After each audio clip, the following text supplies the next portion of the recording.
The township of Pine Creek is located in Australia's Northern Territory, has a population of 400 people, and is considered to be the fourth largest township in the state itself.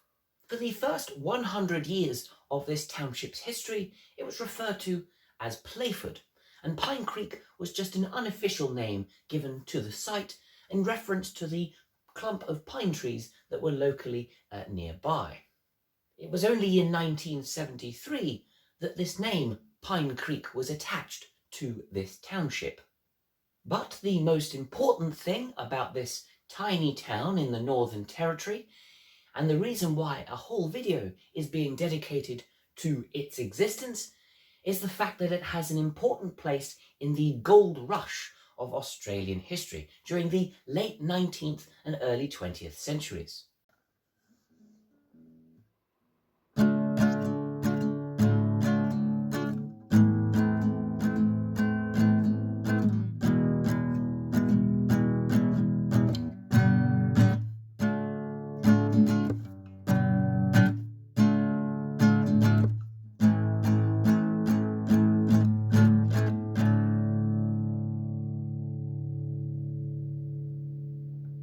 Good morning, good evening, and good afternoon to you all. From those down the road to the folks around the world. Welcome back to another video looking at the minor mining aspects of this township called Playford, now Pine Creek.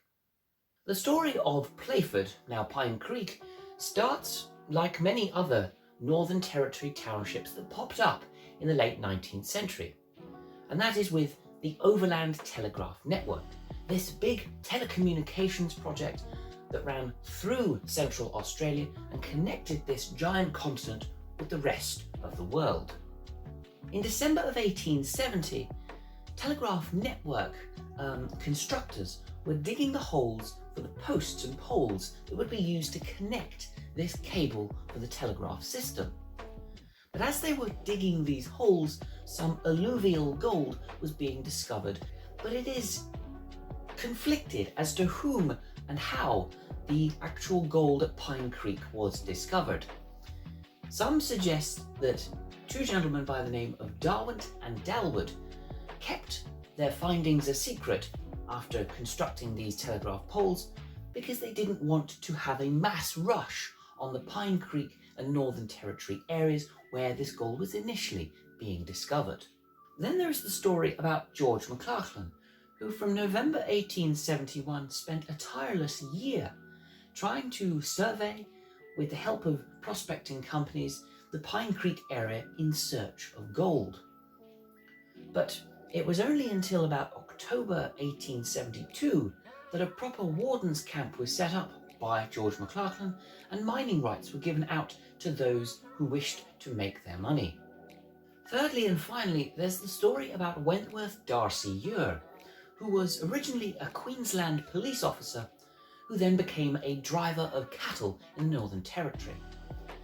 He turned his trade to gold prospecting in late 1872, having discovered small amounts of gold at the Eleanor Reef, which is close by to the Pine Creek settlement of today. When it became public knowledge in 1873 that there was gold in this particular area of Australia, some 23 mines were set up, with the rights being given out by George McLachlan. But these weren't the type of mines where you'd dig a hole in the ground and bring out great lumps of gold ore. No, these are what were called reef mines, basically prospecting for the gold in the riverbeds and the reefs that were around the area. Three such examples of a gold reef were the Eleanor Reef, which I mentioned was being used by Wentworth Darcy Ure, the Koh-i-Noor Reef, or nearby, and the Union Gold Reef, which was one of the major fields that was set up in 1873. In 1874, just a year after these gold mines were set up, it was declared that reef mining was a very inefficient way of prospecting for gold. But there were some success stories in terms of these reef mines. In the years up to 1892, a gentleman by the name of Olaf Jensen found £30,000 worth of gold just from reef mining the Koh-i-Noor and the Eleanor reef mines.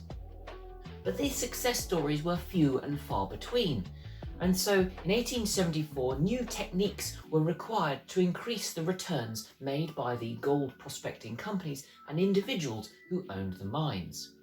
One such method to increase the returns and diversify the methods to gold prospecting was to bring across new workers that were originally from the Guangzhou province of southern China. The earliest example of bringing across Asian workers for these gold mines in the Northern Territory was in early 1874. The South Australian government encouraged its Northern Territory lead, William Bloomfield Douglas, to travel across to the island of Singapore and bring back 186 workers. With this simple act and various other acts of similar course, profits increased. There was a massive gold rush throughout the 1870s and 1880s, making a number of gold prospecting companies and individual mine owners incredibly wealthy. But like with the gold markets of today, prices fluctuate. Mines tend to dry up, and the veins of gold tend to fade away. So by the 1890s, the gold markets and indeed the mining industry started to plummet rapidly. In 1873, there had been 23 mines open up just that one year, and other mines opened up in successive years after.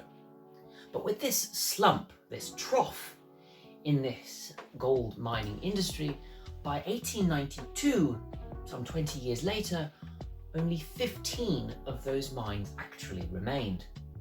The numbers steadied into the 20th century, but in 1907 there were only 12 mines still in operation, and there would be yet another slump in the gold mining industry during the 1920s. But despite these decreases, the settlements that had sprung up around these mines, like Pine Creek in the 1870s, continued to develop, continued to flourish and expand even. Pine Creek was quite unique and quite lucky in many regards.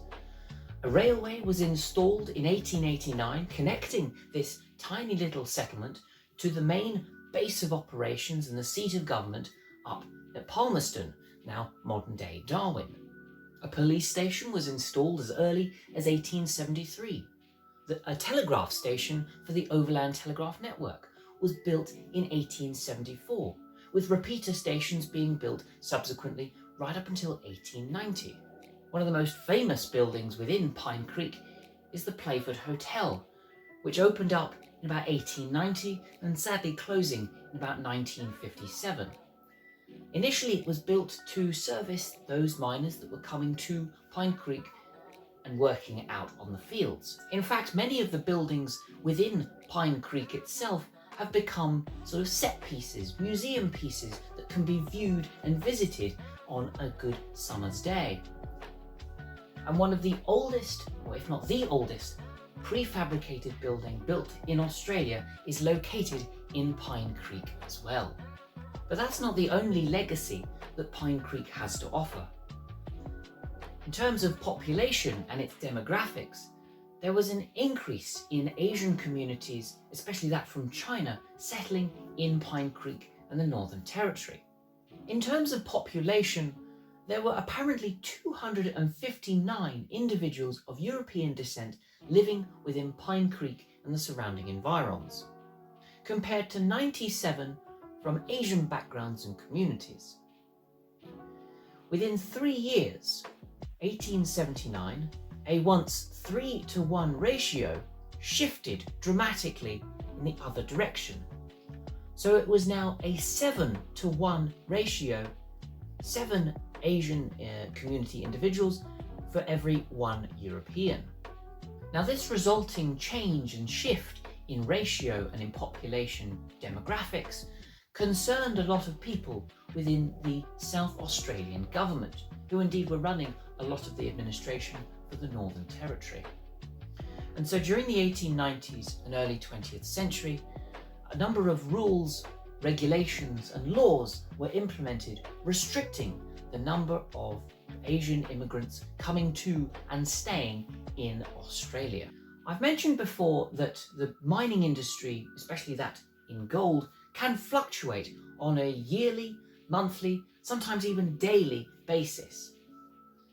But Australia is still connected to its mining prowess. In fact, it is one of the most influential industries in the entire country. I mean, you've probably seen a number of the programs on television, Australian gold hunters, opal hunters, crystal hunters, all these different individuals trying to make their money on the fields of Australia through the mining industry. But mines aren't just exclusive to gold. Over the course of the last 100 years, there have been other mines dedicated to different resources that Australia has exported to neighbouring partners like America and Britain, but also resources that have helped build their ever-expanding cities. During the 1950s and 60s, uranium mines started to sporadically spring up before being immediately closed down again. Between the 1960s and 1980s, there were many mines dedicated to lead production, silver, zinc, and even iron. Now, the closest mine or pit that you can explore near the settlement of Pine Creek is the Enterprise pit that was opened in 1906 and shut down in entirety in 1993 before being filled with 7,000 megalitres of water in 1995.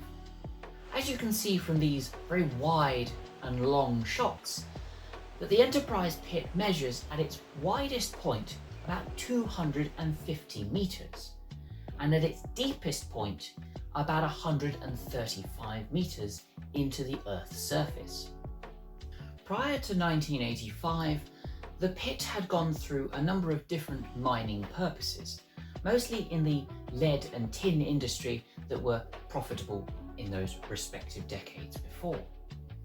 But it returned back to its gold mining prowess not from 1985 until it eventually closed in 1993, uncovering 764,000 ounces of gold, worth up to an estimated 385 million Australian dollars. As I conclude this video, it is good to reflect on what has already been said, on the fact that Pine Creek's legacy is down to the mining industry and the luck that it had with the railways arriving in 1889. It is one of the largest settlements in the Northern Territory, despite having only 400 people. Buildings that are as old as the 1870s when it was first established. And the population filled with individuals from all different backgrounds and prospects.